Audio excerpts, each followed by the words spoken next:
Uh, Dear Dean, dear Vice Rector, dear professors, dear beste schepen, and of course, dear graduates. First of all, I'd like to congratulate you on what you have done. You really did it, and that's really special. You didn't choose easy studies, and you may have questions from time to time if you made the right choice along the way. I know I did at the time. But today, there's no doubt. You're now engineers. And what a beautiful place to celebrate. The sun even came out. This is the most beautiful square in Europe, maybe even in the world, some would say. And I think in one of the most exciting cities.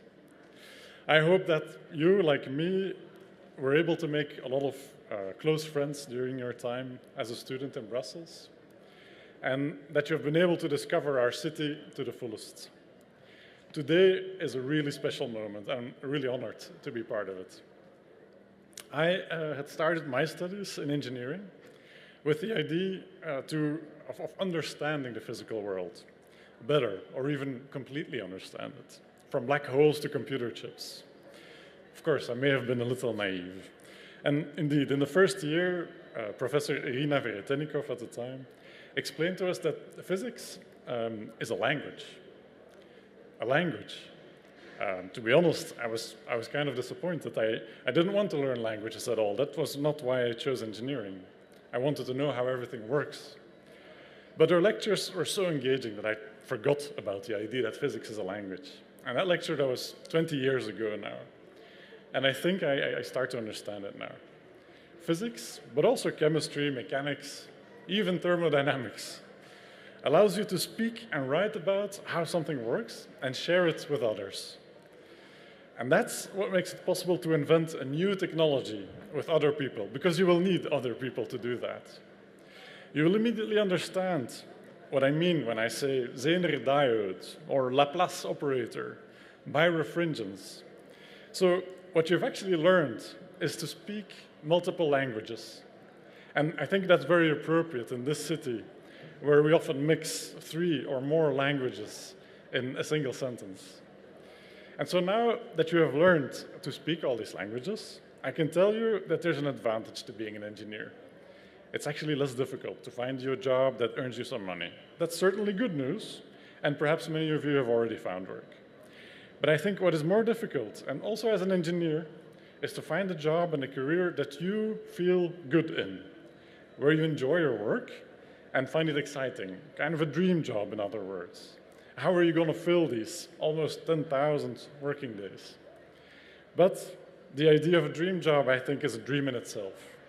Most of us don't find it and have no idea how to look for it or even what it means. I know I didn't at the time. But I think a better way to look at it, a better way to look at work, is to look for what you really care about in the world and contribute to that. What are your values? What are your ideals? Unfortunately, you've studied at the VUB, and so you're not shocked when you hear the word values. VUB is a university with clear values. Our rector recently proved this again after the Pope's visit. I, myself, discovered quite late which values are really important to me. Maybe that's the same for you, and that's not a bad thing at all. Take the time to get really good at something first. I don't think it even really matters what that is. It helps if you may have discovered during your studies something that you were good at in particular. Maybe that was programming, maybe spatial awareness to come up with a mechanism, giving a presentation, or explaining something to another student. In my first job as a doctoral researcher in Switzerland, I helped to build new experimental microscope systems. And in the end, I loved the job, but it wasn't because of the subject. I loved it because I could use what I was good at: programming, mathematical modeling, collaborating with colleagues, putting things together. And you then end up in a positive feedback loop, where you get better at something because you like it, and you like it because you get better at it. And I can only recommend that you look for this upwards spiral. And you might not succeed immediately, of course. You'll probably have to try out a few jobs, or maybe you'll start a business that you'll eventually have to close. It's definitely not a race, it's more of a quest.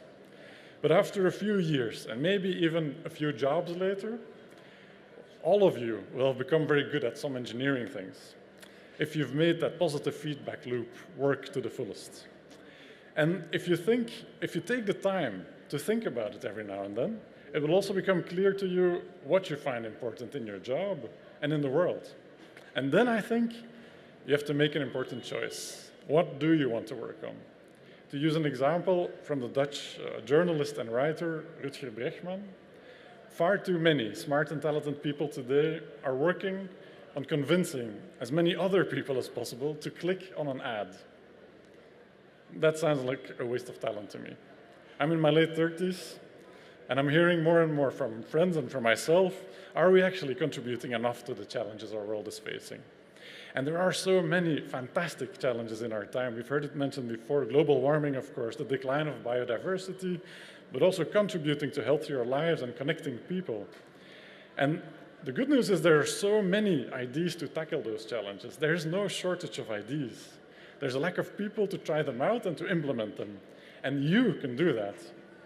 Not only thanks to your engineering studies, but also thanks to our university's idea that being eigenzinnig in Dutch, or to go your own way without being bound to preconceived ideas, or at least redelijk eigenzinnig, which means fueled by reason, is to be admired.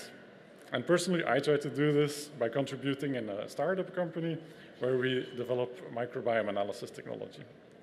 If there's one other thing that I learned at the VUB, both from some professors and from fellow students, it's that enthusiasm to tackle something is terribly contagious. That it makes you happy and that you also make friends in the process. So that contagious enthusiasm, that is the second upward spiral that you have to look for and be a part of.